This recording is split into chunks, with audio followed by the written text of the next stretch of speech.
My dad and my mom were not married.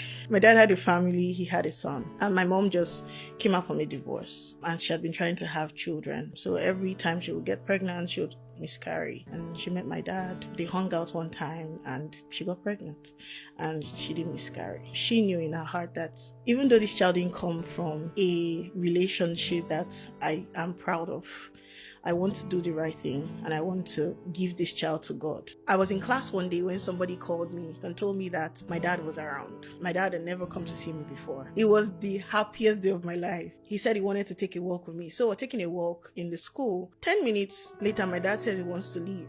He reaches for his left breast pocket and pulls out 1,000 naira. So I went to my class. I told my friend, we have money, let's go and eat. So we went to Talk Shop and we bought food and we ate.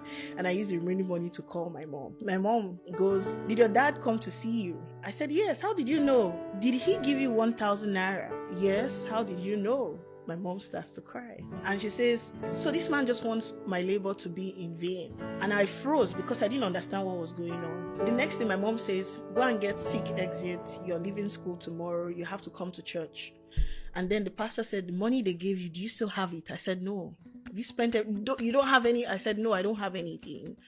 And the next thing they started praying for me. And what had happened was he was sick. And there's this thing that they do where they use an item to buy a person's life or exchange a person's life so that the person that is sick does not get to die. So the death that they were supposed to go through or experience will now be the individual's portion. I felt embarrassed. I felt ashamed. Like, you can't even get your dad to like you. Your dad doesn't like you so much he wants to get rid of you. The days following was really dark. So by the time I got home, I felt sick. We would be in the house and we would hear like things landing on the roof, like heavy things. Or sometimes you'd be in the house and it would feel like someone was walking past you. Like, there were just a lot of creepy things happening, around that season. When they noticed that I was stable, I went back to school. I remember going to a bookshop and I bought as many books as I could find. But there was a particular book that stood out to me, and that was Good Morning, Holy Spirit by Benny Hinn. I pulled out this book, I read it, and I did not drop this book. I just couldn't. I'd never seen anybody talk about God in the most personal way, that God can be your friend, the Holy Spirit can talk to you. Like, it all just sounded very strange to me.